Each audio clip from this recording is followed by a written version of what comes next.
नमस्कार, NB news world में आप सभी का स्वागत है। मैं हूं धनेश्वरी देवांगन। अब खबरें विस्तार से। पंजाब के उप मुख्यमंत्री सुखबीर सिंह बादल ने शनिवार को कांग्रेस पर निशाना साधा। उनके मुताबिक कांग्रेस अपना असली रंग दिखा रही है कि वे राष्ट्र के विरोध में है। पंजाब के उप मुख्यमंत्री सुखबीर सिंह बादल ने कांग्रेस पर गंभीर आरोप लगाते हुए कहा कि कांग्रेस का संबंध पंजाब के आतंकी और अलगाववादियों से है। सुखबीर ने कहा कि कांग्रेस पंजाब को 1980 के दौर में ले जाना चाहती है। इनके रिश्ते खालिस्तान के आतंकियों से भी है। उन्होंने कहा कि कांग्रेस अपना असली रंग दिखा रही है और यह राष्ट्र विरोधी पार्टी है। सुखबीर यही नहीं रुके, बल्कि उन्होंने कहा कि कांग्रेस केवल राजनीतिक फायदे के लिए अपने संबंध आतंकी संगठनों से बनाना चाहती है, जिनके संबंध पाकिस्तान की ISI से है।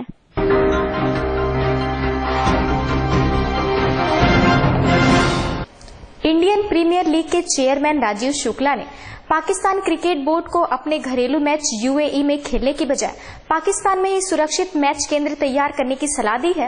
अगले माह प्रस्तावित भारत पाकिस्तान क्रिकेट सीरीज पर जारी गतिरोध पर इंडियन प्रीमियर लीग के चेयरमैन राजीव शुक्ला ने पाकिस्तान क्रिकेट बोर्ड को अपने घरेलू मैच UAE में खेलने की बजाय पाकिस्तान में ही सुरक्षित मैच केंद्र तैयार करने की सलाह दी है। इस केंद्र के रूप में पाकिस्तान को लाहौर को उचित स्थान बताया है।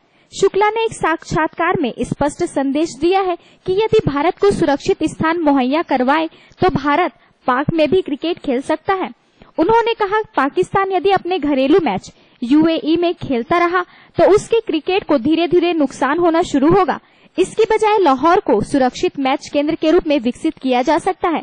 यदि स्टेडियम के नजदीक टीम होटल तैयार किया जाए और उचित सुरक्षा मुहैया कराई जाए तो भारत को लाहौर में खेलने में कोई परेशानी नहीं होगी।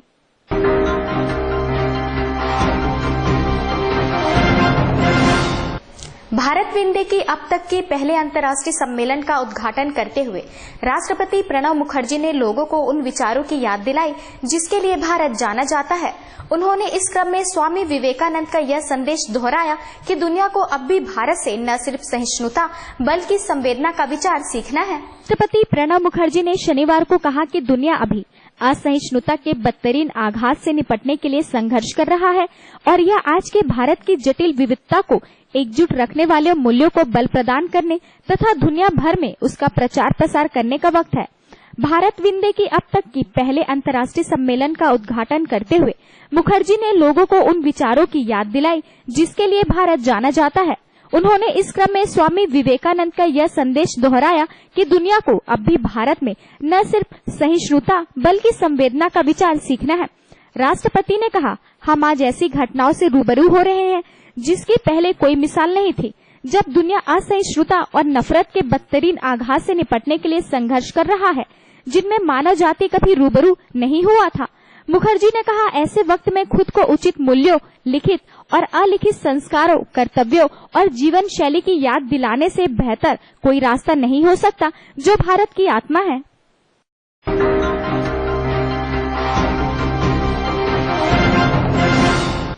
रूस के रक्षा मंत्रालय ने सीरिया पर क्रूज मिसाइल दागकर करीब 600 आतंकवादियों को मार गिराने का दावा किया है। रक्षा मंत्रालय के मुताबिक पिछले 4 दिनों में रूस ने सीरिया में करीब 522 बार हमला किया है। रूस ने भी IS आतंकवादी संगठन के खिलाफ सीरिया में उसके ठिकानों पर हमले करते हुए बमबारी करना प्रारंभ कर दिया है। रूस के रक्षा मंत्रालय ने सीरिया पर क्रूज मिसाइल दागकर करीब 600 आतंकवादियों को मार गिराने का दावा किया है। रक्षा मंत्रालय के अनुसार पिछले 4 दिनों में रूस ने सीरिया में करीब 522 बार हमला किया। साथ ही 100 क्रूज मिसाइल और अलग अलग तरह के करीब 1400 टन बम को तैनात किया गया है।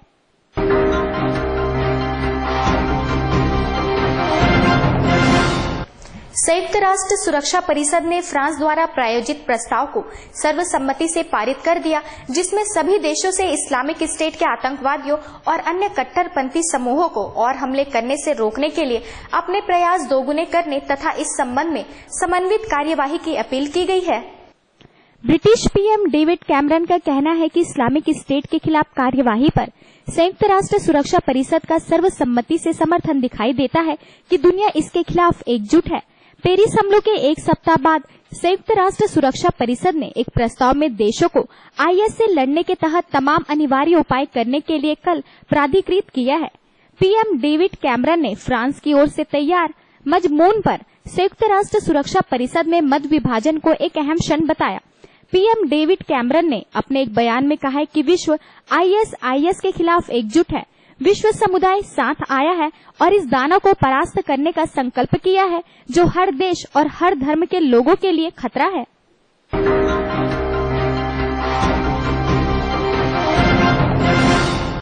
पूर्वोत्तर चीन में एक सरकारी कोयला खदान में आग लगने की वजह से 21 कर्मचारी मारे गए और एक व्यक्ति लापता हो गया। पूर्वोत्तर चीन की एक सरकारी कोयला खदान में आग लग जाने के कारण आज 21 कर्मचारी मारे गए और एक अन्य व्यक्ति लापता हो गया। यह दुर्घटना विश्व में कोयले के सबसे बड़े उत्पादक चीन में घटी सबसे घातक दुर्घटनाओं में से एक है।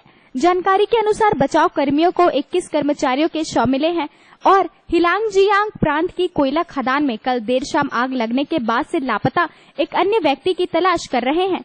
जिस समय आग लगी उस समय खदान में कुल 38 खदान कर्मी काम कर रहे थे। आग लगने के बाद इनमें से 16 लोग किसी तरह बच निकलने में कामयाब रहे।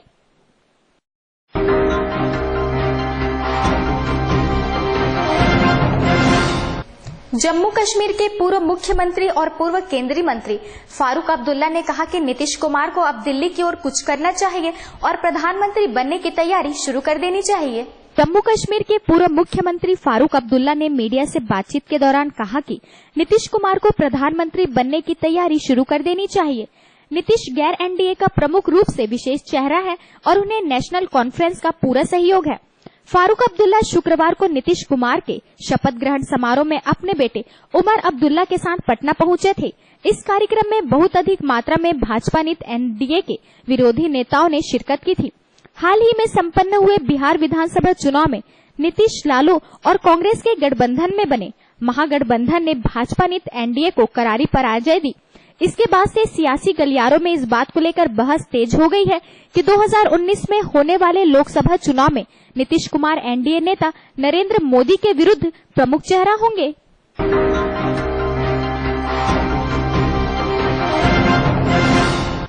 कांग्रेस ने 7वें वेतन आयोग की सिफारिश को सरकारी कर्मचारियों के साथ धोखा बताया है। केंद्र सरकार ने देश भर के सरकारी कर्मचारियों को 7वें वेतन आयोग के माध्यम से बड़ा तोहफा देने की तैयारी कर ली है।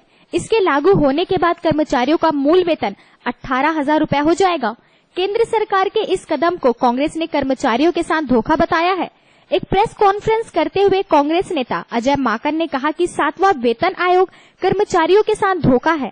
डीए और मूल वेतन को जोड़ा नहीं गया और असल बढ़ोतरी केवल 14.29% की गई। हमारी मांग है कि डीए को मूल वेतन के साथ जोड़ा जाए, लेकिन इस बार ऐसा नहीं किया गया।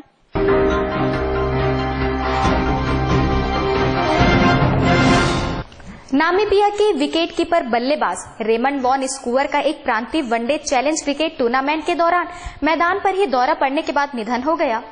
नामीबिया के 25 साल के क्रिकेटर रेमंड वॉन स्कूअर की हॉस्पिटल में मौत हो गई। उन्हें मैच के दौरान ब्रेन स्ट्रोक आने के बाद अस्पताल में भर्ती कराया गया था। गौरतलब है कि 5 दिन पहले विंडहोक में नामीबिया और ऑरेंज फ्री स्टेट के बीच खेले गए वनडे मैच के दौरान बैटिंग करते समय रेमंड को ब्रेन स्ट्रोक की शिकायत हुई थी। इसके बाद से वे कोमा में थे। इस मैच में रेमंड 15 रन बनाकर खेल रहे थे, तभी उन्हें कुछ असहज महसूस हुआ और उन्होंने पानी मांगा, लेकिन तभी गिर पड़े। उन्हें टीम के साथियों की सहायता से तत्काल हॉस्पिटल ले जाया गया। वहां डॉक्टर्स ने बताया कि रेमंड को ब्रेन स्ट्रोक हुआ। बाद में शुक्रवार रात को डॉक्टरों ने उन्हें मृत घोषित कर दिया।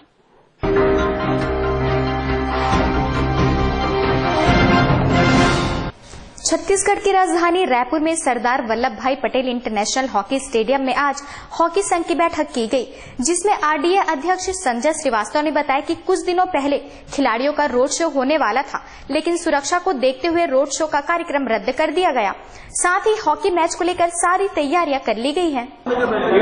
देखिए, हम सबके लिए बहुत प्रसन्नता का विषय है कि छत्तीसगढ़ की राजधानी रायपुर और राजनांदगांव में हॉकी वर्ल्ड लीग फाइनल का टूर्नामेंट 27 नवंबर से 6 जुलाई तक संपन्न हो रहा है। और उसके पहले 3 टेस्ट मैच भारत और ऑस्ट्रेलिया के बीच में आयोजित किए गए, जिसमें एक हो चुका है, दूसरा और तीसरा कल 22 और 23 तारीख को है।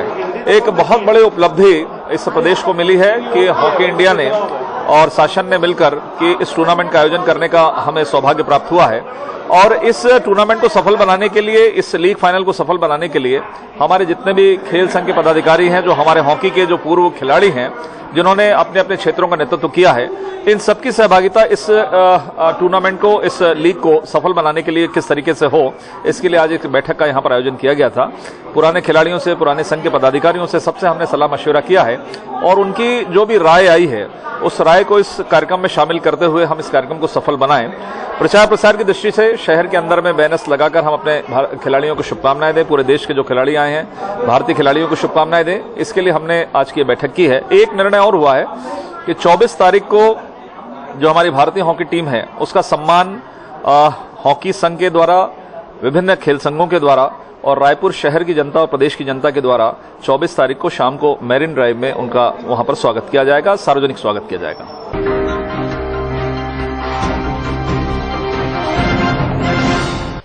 छत्तीसगढ़ राज्य निर्वाचन आयोग द्वारा नगर पालिका और परिषद को लेकर आम चुनाव की तिथि तय कर ली गई, जिसे लेकर कांग्रेस प्रवक्ता शैलेश नितिन त्रिवेदी का कहना है कि चुनाव को लेकर कांग्रेस ने तैयारियां शुरू कर दी है। इस बार पार्षदों का चुनाव कार्यकर्ताओं द्वारा तय किया जाएगा। राज्य निर्वाचन आयोग की आज प्रेस कॉन्फ्रेंस रखी गई थी, जिसमें निर्वाचन आयोग द्वारा कई महत्वपूर्ण निर्णय लिए गए हैं, जिनमें से एक ये है कि प्रदेश के नगर पालिकाओं, निगम, परिषद और नगर पंचायतों के आम निर्वाचन की कार्यवाही 7 दिसंबर से शुरू की जाएंगी और 31 दिसंबर तक संपन्न की जाएंगी। इसी को लेकर कांग्रेस प्रवक्ता शैलेश नितिन त्रिवेदी ने कहा कि कांग्रेस चुनाव को लेकर पूरी तरह से तैयार है। बिरगांव चुनाव में जो गलतियां हुई है वो दोबारा नहीं दोहराई जाएंगी। 11 नगरीय निकायों में चुनावों की घोषणा हुई है। कांग्रेस पार्टी अपने कार्यकर्ताओं की ताकत पे इन चुनावों को लड़ेगी। 50% संपत्ति कर में वृद्धि के आदेश, राशन कार्ड में जो कटौती की गई है, शहरों की जनता के हितों और हकों की जिस तरीके से उपेक्षा की गई है, इन सारे मुद्दों को लेकर कांग्रेस पार्टी जनता के बीच अपनी कार्यकर्ताओं की ताकत से जाएगी।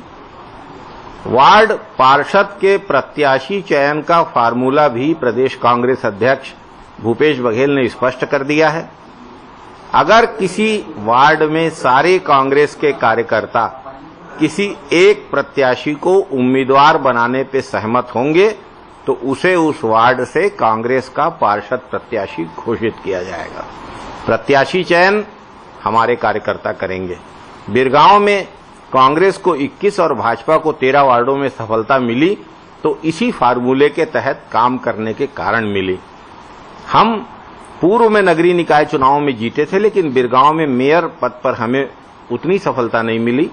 जिस तरीके से भारतीय जनता पार्टी ने सरकारी मशीनरी का दुरुपयोग किया, धन बल का दुरुपयोग किया, मुख्यमंत्री वहां रोड शो किए, मंत्री वहां पूरी तरीके से चुनाव को प्रभावित करने में लगे रहे, फर्जी मतदान का विरोध करने पर लाठियां तक बरसाई गईं।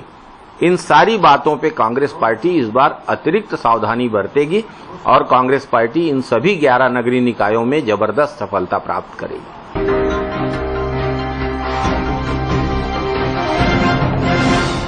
प्रकाश पर्व के अवसर पर सिख समुदाय द्वारा भव्य जुलूस निकालकर प्रकाश पर्व मनाया गया। यह पर्व सिख गुरु नानक साहिब के जन्मदिन को याद कर मनाया जाता है। सिख धर्म के संस्थापक गुरु नानक देव जी के जन्म दिवस को प्रकाश पर्व के रूप में बड़ी धूमधाम से मनाया जाता है। गुरु नानक जयंती के प्रकाश पर्व को सिख समुदाय के अलावा अन्य धर्म के लोग भी खासे उत्साह से मनाते हैं। गुरु नानक देव का जन्म अप्रैल सन 1969 में लाहौर के पास तलवंडी में हुआ था।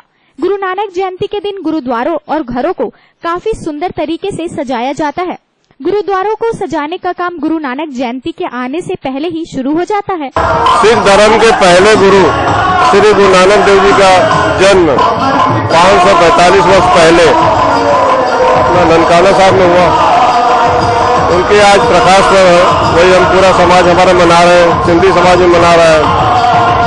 पूरे शहर में गेट द्वार लगाए गए हैं। यह जो है अपना गुरुद्वारा स्टेशन रोड से शुरू होकर गुरु नानक चौक, शारदा चौक, आजाद चौक, पुरानी बस्ती होते कोतवाली चौक, जयस्तंभ चौक से सीधा बाबा बुड्ढा जी गुरुद्वारा जो है मेरिन ड्राइव में वहां संपन्न होगा।